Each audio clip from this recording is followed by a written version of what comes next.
Hello everyone and welcome back to the Common Sense Crypto channel. As with you always, this is Rich doing another video today on XRP. So I hope you're all having a wonderful day today wherever you are in this great world. We're gonna talk about XRP. And I gotta start with this from Eleanor Tourette. Grayscale's XRP ETF 19B-4 filing has officially been posted to the Federal Register. All this means is that the clock starts now for the SEC Gov to engage and either approve or deny on or before October 18th. I think this ETF is going to get approved in the coming weeks. Institutions wanted this to happen yesterday. They're anxious to get involved in this market. And I think we are going to see a massive surge towards these XRP ETFs. So I'm expecting it to not take up until October 18th. XRP equals the highest allocation in Wisdom Tree's altcoin ETP.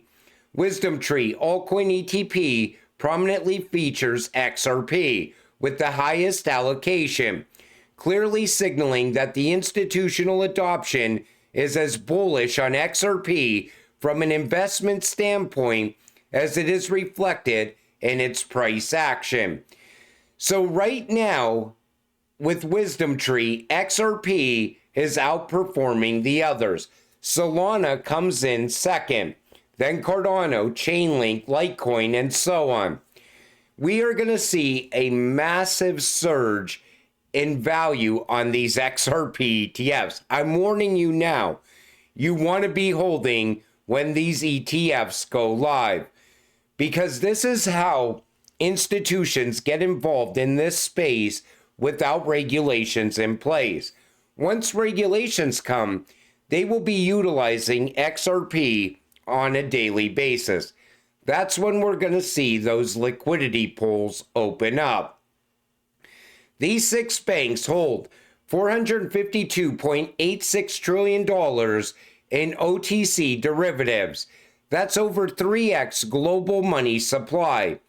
Total assets, $25.22 trillion. Risk-based capital, $930 billion. Now look at the names.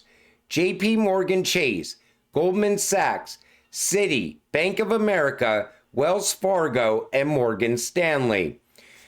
Every one of them has past and current ties to Ripple. Coincidence? I don't think so. I still think Ripple is going to capture a good percentage of the derivatives market. Once that happens, we are looking at a 4-digit XRP. It's going to happen very quick when that happens. Ripple says XRP is the key to global payments. In multiple videos, I talked about liquidity pools, and people said, that's nonsense. Yet the BIS white papers on all those projects that they built out based on RippleNet technology features liquidity pools of XRP. Take a listen to this.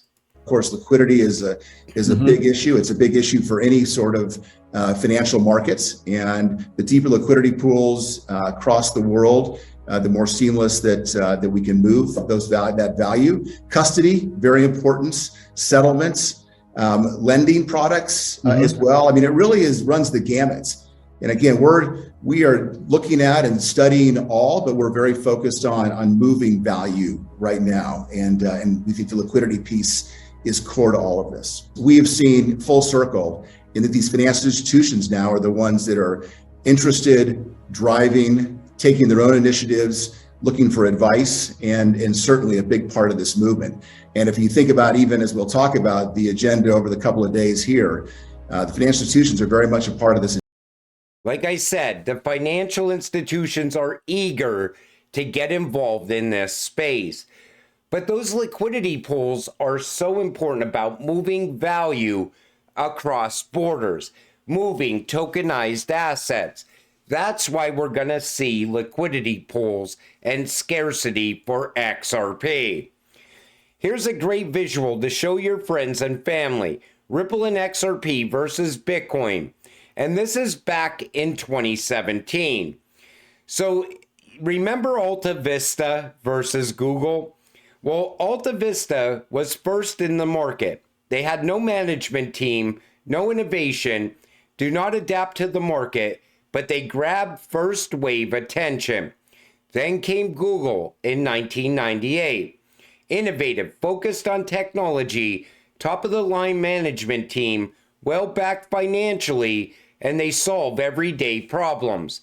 You see what happened next. By 2017, Alta Vista was gone and they got bought by Yahoo. Google is still here today. Bitcoin versus Ripple. 2009, Bitcoin, first in the market, unknown management, no innovation, does not adapt to the market, but it grabbed first wave attention. 2012 came Ripple, innovative, focused on technology, top of the line management team, well backed financially, and solves everyday problems. Where do you think this goes from here? Bitcoin is already on the path to becoming irrelevant.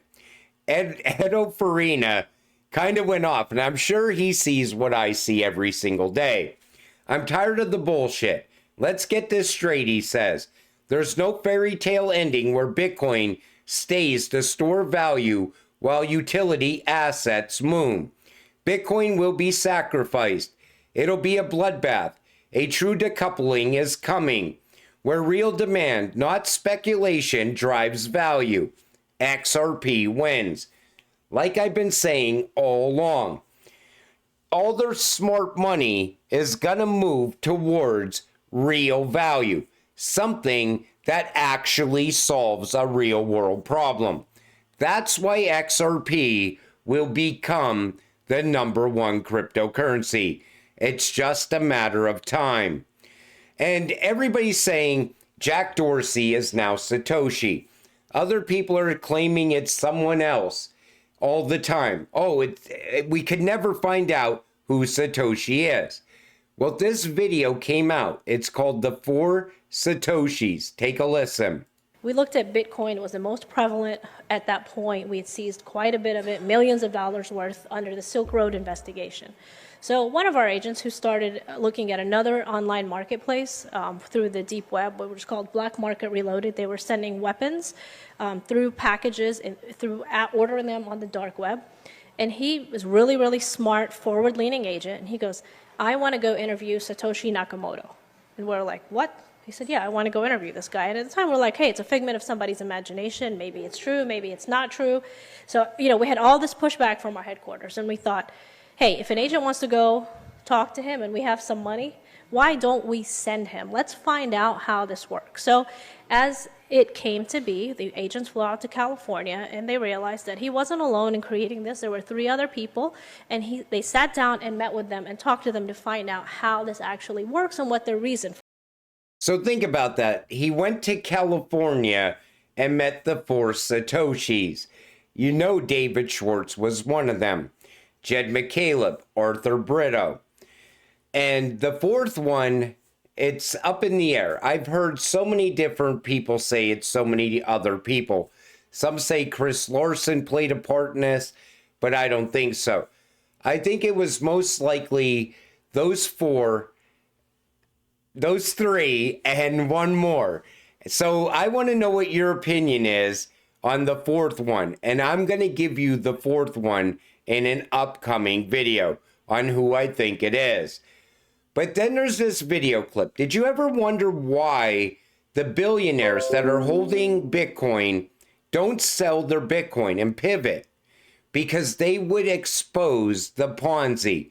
Take a listen. Let me describe the problem of the Bitcoin billionaires. So if you're a Bitcoin billionaire, you're in a dark market. And what happened to Bitcoin? Bitcoin started out as a global payment system that, if it had gotten widely adapted, would have a lot of utility. Yeah. I mean, there's a lot of good stuff about Bitcoin. Right. However, it got hijacked. We'll talk about it when we get to the Solari section. Yeah. It got hijacked and instead converted into something that had very high transaction fees, was very illiquid, but was great for pumping and dumping. If you want to run the price up, if you want to run a pump and then a dump, Yeah. it was completely engineered to not be a payment system, but to be a pump and dump tool. Yes. Okay. And that's working. And it's really working because now BlackRock and Wall Street are in there to help pump and dump it. Okay. And you've also set up a mechanism at the Department of Justice with Coinbase and the US Marshals to seize it. Okay. Now, so we have a very dark market. It has very little disclosure. Gensler's been trying to, among other things, to change that. So it has very little disclosure, very little regulation, but it's highly illiquid. So if Right. you're the Bitcoin billionaires and you bought at a penny and you want to sell at 100,000, per Bitcoin, you have huge capital gains taxes, problem number one. But how are you going to get out? Right? Right. If this has no fundamental utility other than as a pump and dump tool, how are you going to make liquid your billions of Bitcoin? Right? Oh, Big problem in an illiquid market. The one way that I can think of that you can do it is to announce a long-term buying program by government. Like I said, that's why they want that strategic reserve. They need a government bailout on Bitcoin. The billionaires just can't sell their Bitcoin because if they went to sell, the whole thing would come crashing down. And that's why they're always trying to onboard retail as well. They're trying to get as much new liquidity into Bitcoin as they possibly can. That's why the hype is at an all-time high. It's like investing in a meme coin. And you get in, and then you look at your portfolio, and it says that you have like $1 billion in this meme coin. But did you ever try to sell a meme coin when you have $1 billion worth of it? You can't sell. There's no liquidity there to cash you out. That's why they want the US government to give the Bitcoin holders a bailout. That's the way I look at it, as a bailout. Because if the government doesn't get involved and liquidity stops pouring in, guess what? They're stuck with this Bitcoin and nobody's going to buy it from them because the price is too high. It's like you ran it up to a point where it's going to stay at that point for a while. But we need it to go higher. Why do you need it to go higher? Because you need that FOMO again. So maybe you could sell 20, 30, 40 of your Bitcoin without affecting the market. Now you're starting to see how it's all coming together. History doesn't repeat itself, but it often rhymes. The outperformance will continue.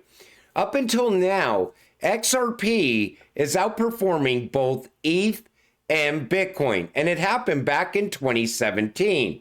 Wisdom Tree pointed it out as well in 2025. So if this, and I believe this is going to continue, I believe a lot of retail investors are pivoting away from Bitcoin. They're starting to realize that there's no money to be made there. You could go into something like XRP and get an easy 10x on your investment. You could go into other utility-driven cryptocurrencies like XLM, HBAR, XDC, and so on, and easily get a 10x return. Bitcoin has to go to $1 million to pull a 10x. I don't see that happening. Honestly, you're lucky if it gets above 120K. I see all these people saying it's going to $500,000 because the US government's going to buy a shit ton of it in 2025. I honestly don't see that happening under Trump. I think it has too many ties to China for Trump to even want to get involved with Bitcoin. I think they're going to continue holding whatever the US government is holding, but they're not going to buy more of it, is what I'm saying. But it's all going to play out this year. I'm still anticipating big returns on the XRP ETFs. Let's wait and see where it goes from here.